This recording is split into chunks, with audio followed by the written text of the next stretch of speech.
Good evening, members of the council, President Janser. It's my pleasure to be here tonight filling in for Mr. Barry to give a city manager report. It'll be very brief, hit some of the highlights. Just some important dates to keep in mind coming up for the next month. City Council Workshop later this week. Auditorium Room 203 from noon to 5. We have the election packets will be due next Tuesday at 4 p.m. at the Finance Director's office. We have Board of Equalization coming up here on the 10th, FEMA Risk Map Meeting Comment Coordination, the 23rd, Audit Public Works. Planning Commission, of course, at the end of the month on the 30th here in Council Chambers. And then next month, Committee of the Whole on the 1st and 2nd, and City Council meeting next on the 7th of May. We also have a conference on here, and I had to look up the acronym to find out what it is. It is the Great Open Spaces City Management Association. It's being held in Cody, Wyoming, if you're interested in that. Another important event that we had here in just the last week, we had the groundbreaking ceremony for the flood control project. Of course, that's a milestone in this project. Very exciting day. We had a great turnout. The weather not so cooperative that day, but it's definitely very exciting to get this project underway. The contractors are already working on some of the preparation. We just need the weather to cooperate a little bit so they can get moving full steam ahead.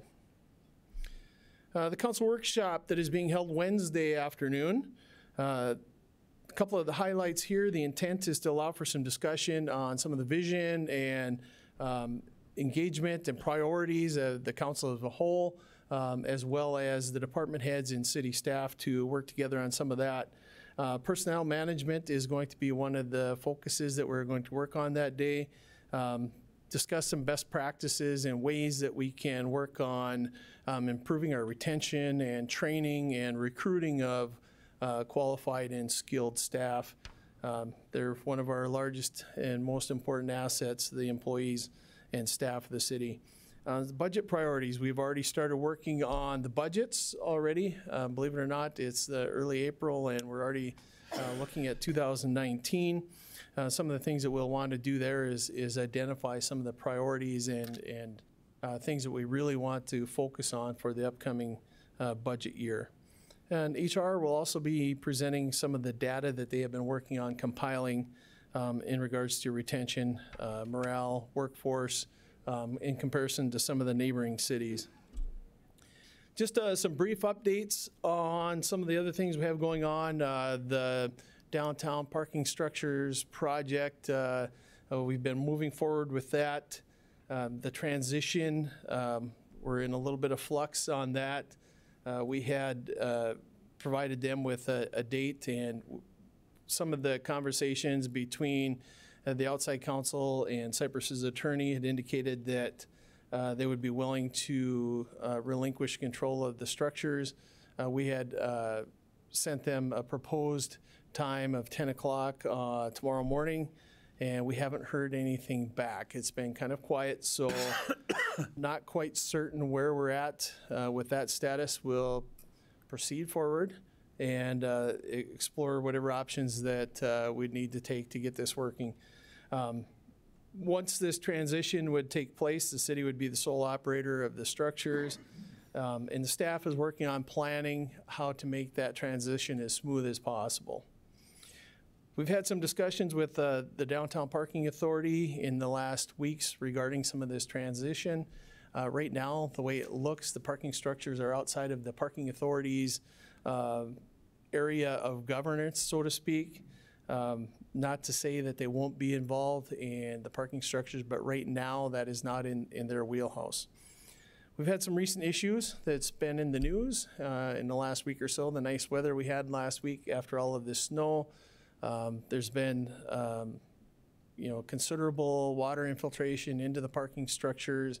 Some of it has run down some of the walls on the interior. It's created some concern for some water damage on some of the interior of the buildings. There was a false alarm that was reported to the fire department here last week, and it appears that was a result of some of the water infiltration causing the false alarm. And then some weather-related issues with the snowfall and the related snow removal from sidewalks and those types of things. So again, we continue to work forward to come to the best possible resolution that we can with that. And unfortunately, we're still in a little bit of flux on exactly when that'll take place. All right, the governor's dashboard data objective, and I think a number of the council members went to Bismarck here in the last couple of weeks and participated in the governor's Main Street initiative presentation. As a number of you, or as most of you know, that the governor has a little bit of a unique perspective on how he addresses some of the things in the state. A couple of the highlights from those presentations, concentrating on infill within the city, not expanding, controlling urban sprawl. Data is a big key point for the governor and his staff. Data-based decision-making and, looking at this information and analyzing it. That is something that the city is working forward. As a result, at the Committee of the Whole, looking at some new programs and ways that we can utilize technology to improve our data and give us better information to make decisions with. And then also some vision and having some longer range plans and looking a little further into the future to help accommodate some of those things. NDR update, we continue to move forward with acquisitions. The demolition contract bid opening will be April 10th, and the relocation of Home Sweet Home will be advertised for bid here sometime in April, and that's actually one of the agenda items tonight. The affordable housing piece, the GAP financing program has been launched. We have 8 applicants in the pipeline currently. The RFP for downtown multifamily housing, affordable housing, will be opened in June. And Park South has begun phase 2 of their project with renovating 20 units. The family shelter, we're awaiting a submission of the proposal from the Family Shelter Advisory Group, but we expect that we'll make some progress on that here in the near future as well. EIDC preliminary findings. Many of you participated in that discussion here in the last couple of weeks, and we look forward to what's coming up in the report. We do have a little bit of insight on some things that we think that they will expound upon in their report, including creating a comprehensive toolbox of incentives and financing programs and laying those items out in a clear manner so we know some of the things that are available when these applications come in. Having a clear source of overall leadership for all activities related to economic development and growth.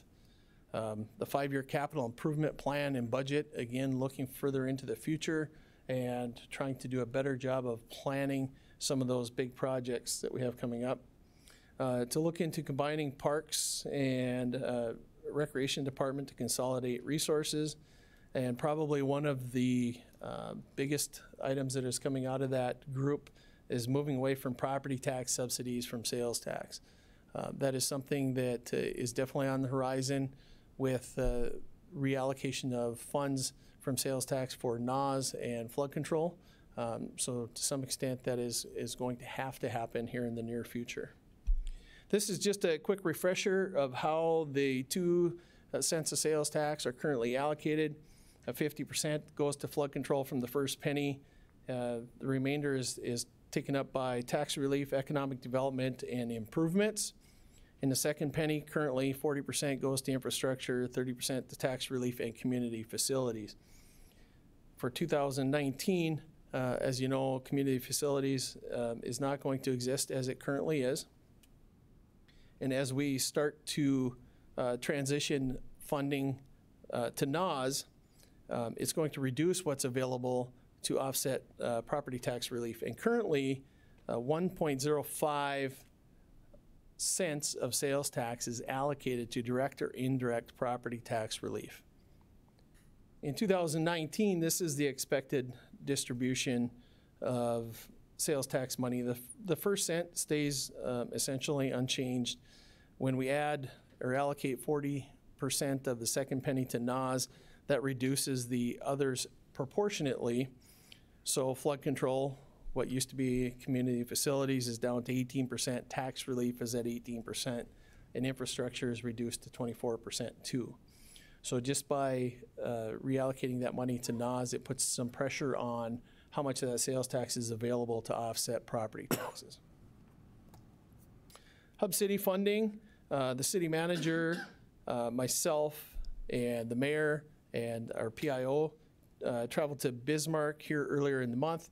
We met with Senator Wardner and the Energy Development and Transmission Committee, as well as some of the other hub cities throughout the state. Had some very good discussion. Mr. Berry presented a recap of our 2 days of testimony that we had earlier in the year. They are working on some changes to the funding formula for hub cities that hopefully will not only benefit the city of Minot, but maybe give some finality to how that formula works, so that we would have something set where every budget cycle will have some certainty of what we might expect. The good news coming out of there is production is ahead of schedule, and as the price of oil continues to tick up, that means additional funding that becomes available under the funding formula. And that's all I have, short and sweet. Are there any questions? I'm sorry. Really just a comment, Mr. Lakefield. Thank you for bringing forward the property tax, sales tax conundrum that we're going to be dealing with. The property tax question just continues to be one of the comments I receive on a very regular basis. And in order to really, I think, fully fix that issue moving forward, it's going to be a matter of all our dollars becoming much more accountable. And I think getting away from subsidizing our everyday government with sales tax is one of the key steps. So I appreciate you guys bringing that forward. Alderman Straight. Thank you, Chairman Janser. Dave, maybe you can pass along. I'm increasingly concerned about NDR, and we're going to get into it, I suspect, a little bit here tonight, but as somebody who was flooded out and represents a host of people that are flooded out and were flooded out, there's a growing concern in the community about what we're doing, how we're spending dollars, what kind of process we're going through. I have a list of documents that have been created. We've spent a valuable amount of resources on, and there's some frustration about what we're doing and where we're moving forward. My piece to this is obviously involved with the downtown gathering place. People are asking me questions. I can't really speak for Mr. Zakian or Mr. Berry, but I think we need to engage our public information officer on what's the status, because there's frustration, and I'm not sure how to direct residents' concerns anymore, short of just giving them staff phone numbers. And I know that we're supposed to serve as the conduit and the pipeline towards these things, but we need to have a timeline to share with residents, because there's a growing concern that we're wasting dollars. So if you'd pass that along, that would be appreciated.